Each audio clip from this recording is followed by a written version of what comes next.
The mounting threat of cancellation of Jeremy Clarkson has taken on a greater significance than the MSM, corporate lefties and the woke Hollywood mob are ever going to admit. In a letter sent in December and published by industry Bible Variety today, ITV CEO Carolyn McCall commented that there was, quote, no place on ITV for the Who Wants to Be a Millionaire host comments about Meghan. And with both ITV and Amazon reportedly weighing up Clarkson's future, this is proving to be yet another nail in the coffin for freedom of expression in this country. From the moment Clarkson's controversial words were printed, my position has been very clear. I was no fan of the column, and his Game of Thrones-inspired attempt at humour was ill-judged, in my opinion. But it's humour, and attempts to destroy his livelihood at the behest of the Duke of Delusion, Prince Harry, and his vengeful wife Meghan sends chills down my spine. And as I wrote in a new column for the Mail Online tonight, Harry and Meghan like to pretend their media campaign is concerned about reforming the press, but what they really want to do is cancel their critics, as if they're Russian or North Korean dictators. And Adam Brooks, I think it's really concerning, this, because Jeremy Clarkson is not just some journalist or some columnist. He is one of Britain's most popular TV personalities. He has literally hundreds of millions of fans across the globe. But because of the Hollywood orthodoxy, where they are drunk on this woke mumbo-jumbo spouted by Harry and Meghan, the fact that he has offended them means that he is literally looking down the barrel of losing his mainstream TV career. And that terrifies me, because what it means is that all of those smaller TV presenters and columnists and journalists all around the world are going to start thinking, oh, you know what?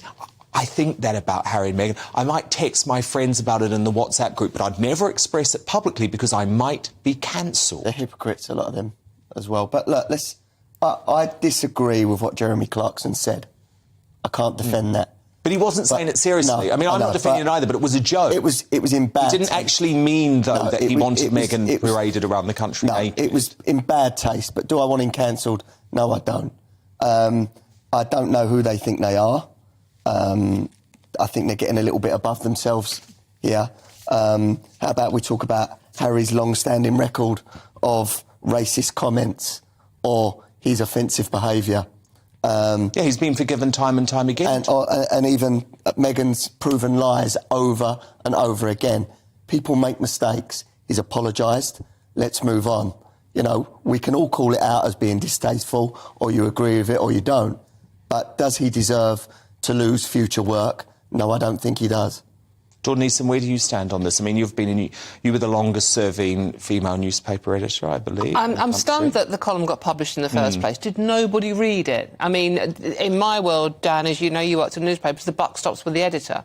It doesn't actually stop with Clarkson, because, I mean, someone should have read that and seen that it was wrong. I mean, I agree with that. I mean, it's profoundly wrong what he wrote. But the Sun has also apologised and taken the column down. And you know what? You also know that when you're editing a newspaper, and I know, mistakes happen. They're often just little mistakes. It's not actually some sort of campaign. I find this very strange, the hysteria about this. If it had written it about... Because it was also not very kind about Nicola Sturgeon in the same column. Now, the fuss about that is non-existent. No one really seems to care. It is because it is this particular woman that there seems to be this knee-jerk reaction. And, you know, and for Meghan and Harry to say that, you know, Clarkson's words were dangerous. Well, I think if we're talking about dangerous words, there's a certain book out at the moment, you might have heard of it, called Spare, where it mentions killing 25 Taliban, that Iran. That's genuine danger. Genuine, that's proper dangerous. I mean, Iran have picked up on that one. And sort of like, you know, the mad mullahs in Iran make Clarkson look like a suffragette. Did the Duke of Sussex use misogynistic language in his own autobiography? In a recent discussion, broadcaster Dan Wootton and commentator Ashley James tackled the issue head-on, offering sharply different perspectives on whether Harry's words crossed the line. With the misogyny. So it's like there's danger and there's danger. And has Jeremy Clarkson's supposed cancelisation, which it isn't, I don't think he will be, put me off writing about Harry and Meghan? No, it hasn't. You're brave, Dawn, and you've had a lot of experience. You've got to admit, most young journalists now would be very terrified, and most presenters would be too. Ashley James, are you one of those people on the left that want Jeremy Clarkson to be cancelled? No, I don't want him to be cancelled. I think... Well, that's a good start. I like Clarkson's Farm. I've met Jeremy several times. I'm friends with his daughter.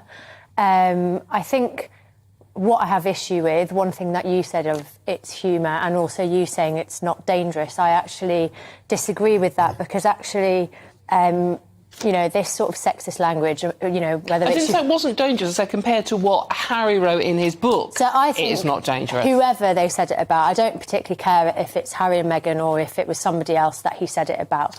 But what it does is, like, so the media forms the attitudes of society. And when you look in the news today, like even just today, we are looking at the 22-year-old Jake Davidson, who was radicalised online, became an incel, and as a result, it was the worst mass shooting in the UK. Certain excerpts in Spare have been flagged by critics as displaying outdated or sexist attitudes, particularly when describing women in his personal life and the media. Some argue these comments reflect casual misogyny wrapped in storytelling.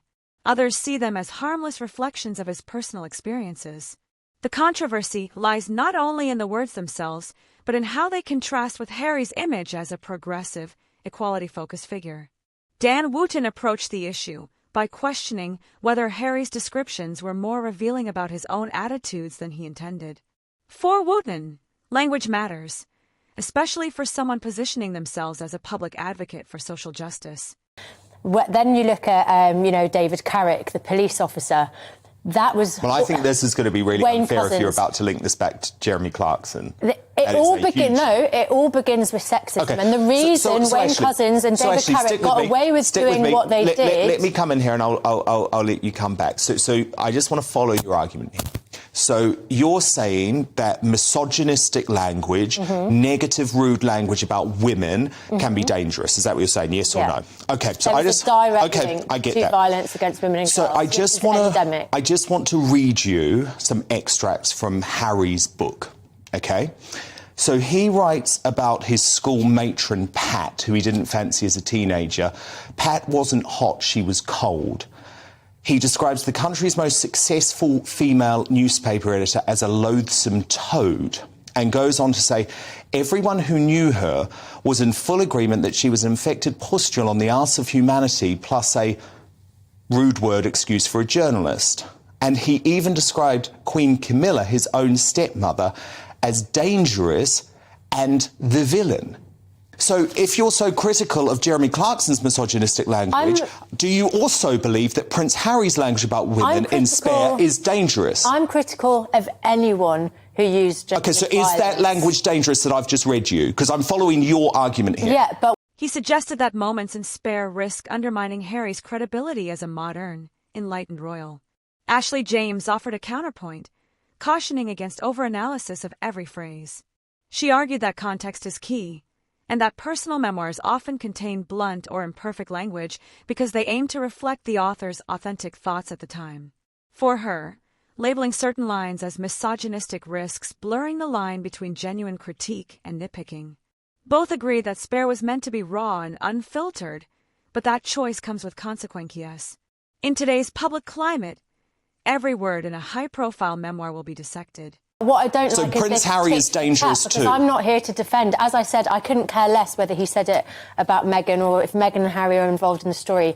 If there is sexism, whether it comes from Harry, whether but is that sexist? Because you're saying Clarkson is sexist, but is what Harry said sexist? I'm saying that his words have consequences. OK, what about Harry's words? I haven't read the whole book. OK, but I've literally just read you passages from it. If you're telling me it. there is sexism, then yes, of course, but I'm not... So Harry is, as following your logic, this is not my logic, by the way, this is your logic, so following your logic, Prince Harry is as bad and as dangerous as Jeremy Clarkson. He didn't call for somebody to be stripped naked, so I'm not going to rank sexism. Which is a cross-reference to Game of Thrones. It was in incredibly poor taste. He shouldn't have written it. It shouldn't have been published. But I'm bored of sexism being dismissed as this harmless banter because that is why things go but I don't think that's harmless banter by Harry, describing a very successful, by the way, the country's, no offence, Dawn, but you would argue maybe the country's most successful female journalist, Rebecca Brooks, is a loathsome toad. I mean, that is utterly disgraceful. The language in both cases is appalling, and I agree with Ashley, misogynistic language has no place. Yeah, but no one's calling Harry out, Dawn. But absolutely, but in both cases. But it's not as dangerous. But it's like the left with Priti Patel's, the abuse that she got. You know, well, we know that sexist abuse is a factor in lots of female politicians stepping down from politics. Indeed. So, but again, no one speaks up when the sexist abuse is against Priti Patel or against Suella Braverman because they're on the right. No, they do. Now, I normally would. And when those words don't align with the author's public image or advocacy work, the backlash can be swift. The debate over whether Prince Harry's language was misogynistic may ultimately depend on the reader's perspective. For some, it's a glaring contradiction. For others, it's an overreaction to an honest personal account. Either way, the discussion highlights the tightrope public figures walk when they open their private lives to public judgment, especially in the era of heightened social awareness.